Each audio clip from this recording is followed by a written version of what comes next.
Good morning. Welcome to our Sunday morning service on Sunday the 19th of April. We as a church, Devonport Community Baptist Church, have been going through Mark and we've reached Mark 6. Mark 6 tells us, Mark 6, 1 to 6 we're going to read. Jesus left that part of the country and returned with his disciples to Nazareth, his hometown. The next Sabbath he began teaching in the synagogues, and many who heard him were amazed. They asked, where did he get all the wisdom and the power to perform such miracles?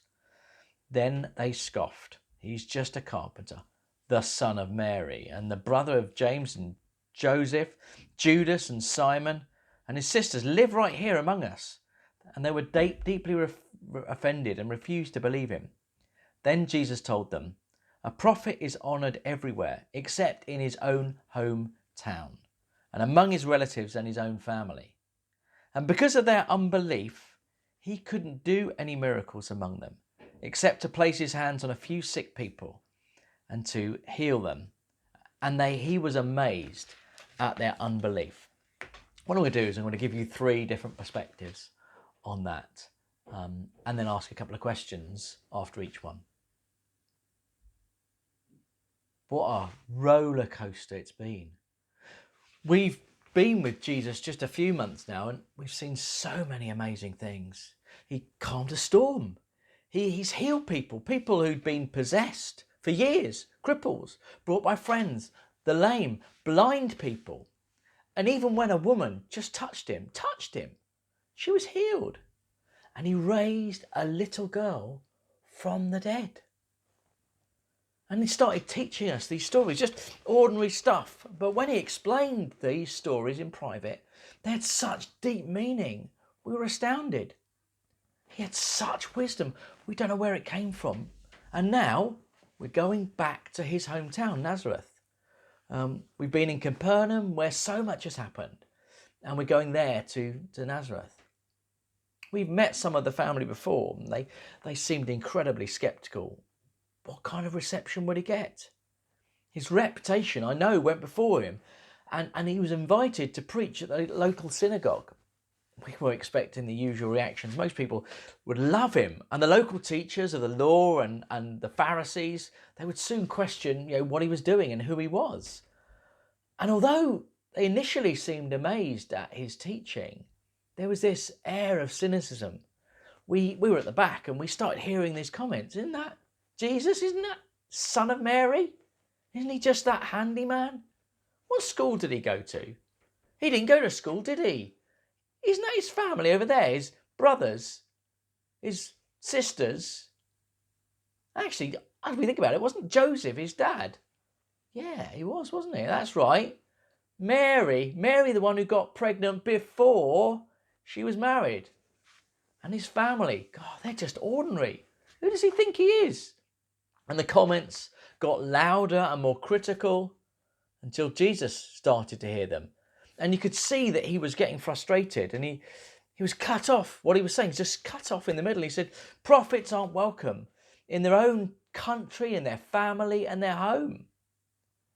Jesus then went out into the streets, but the voices followed him. He tried to do the miracles we'd seen so often, but his power seemed weak.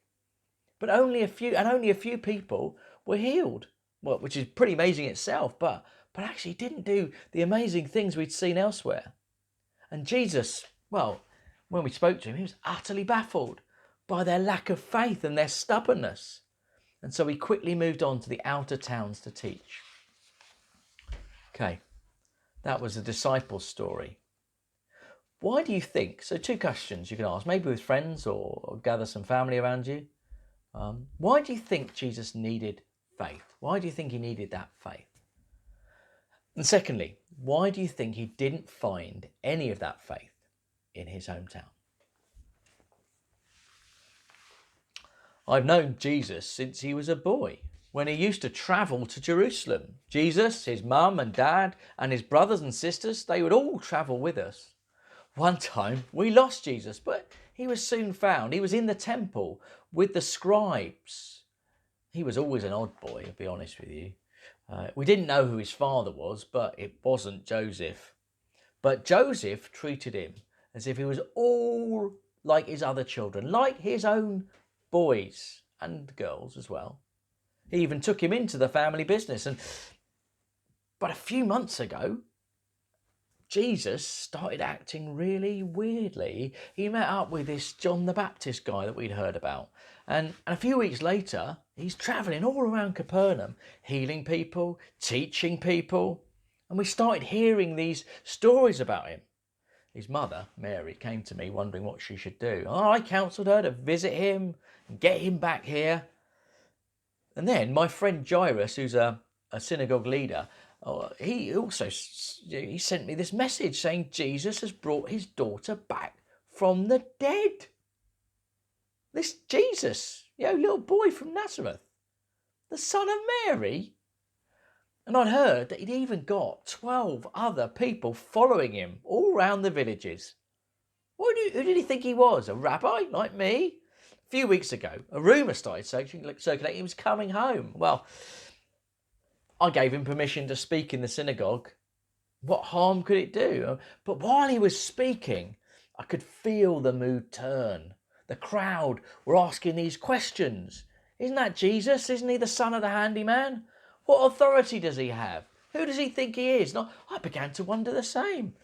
I studied hard as a boy. I worked hard to learn my scriptures and pass the tests. I'd sat at the feet of a rabbi for years before I too could call myself a rabbi. But he'd done none of those things. Who did he think he was? Who did he think he is? And Jesus started to realise that the mood had shifted. And suddenly he was ranting at us. But he still went out to do his healings. But he blamed us, because he couldn't do as many as he liked. He said, we lacked faith. What did it to do with us? The arrogance of the man. Who does he think he is? So, discussion 2 in your groups. That was a synagogue leader. Where do you think Jesus' authority came from?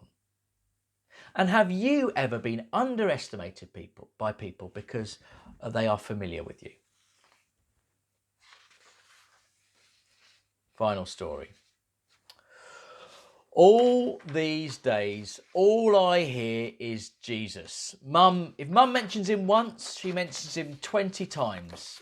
We get the rumours about him every single week. He's calmed a storm. He's healed a Gentile madman. He's raised a dead girl. Mum had gone to see him a few weeks back. And she was insistent that we bring him home. But when we got there, he was just rude. He denied we were his family. He was even rude to Mum.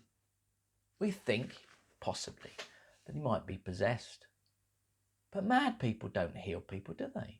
Deluded people get ignored. They don't get followed. And he got 12 people following him around. We heard last week he was on his way back. Would he stay with us? We didn't know. We're not sure. But he seemed to spend most of his time in the synagogue and eventually got a request to preach. When we went there to see him, he seemed to be popular at first. Some people seemed to like what he was saying. But then we felt the eyes on the back of our necks. We've always been the odd family in the village. I know Jesus was only my half-brother. And when I've asked Mum and Dad, when he was alive, who was Jesus' real father, Mum and Dad would just tell us stories of angels, shepherds, wise men from the east. My dad would always treat Jesus like he was his own son, like he was me or Jude or the other boys. Jesus was always picked on as we grew up. So what made him so special now? What did he think he was doing? Drawing attention again to our family. People were making fun of all of us. They were even making fun of our sisters. What did Jesus think he was doing, bringing shame on our family? Eventually, he heard the noises from the back as well. And like when we visited him that time, he got frustrated and lashed out. So embarrassed by him. He had brought shame on the family again. We went home early, but later we were told he'd done a few things, miracles, and then moved on. Okay, final questions. 3 questions this time. James would later become one of the most important members of the early church. And both he and his brother Jude would write letters in the New Testament. Why do you think Jesus' family became so important in the early church? And secondly, how important is support from our families in what we do? Finally, how can we learn to appreciate the support of our families in this time? Okay, I'm going to pray and then I'm going to leave you. Lord Father, thank you that you sent Jesus, your Son, to incarnate the gospel, to live and breathe it. And sometimes he found that difficult, as we find life difficult. He found the same pressures, social pressures as we do. So help us to remember that next time we're struggling with acceptance or understanding, that you don't just acknowledge those things, you understand them because you live through those too. In your holy name, amen.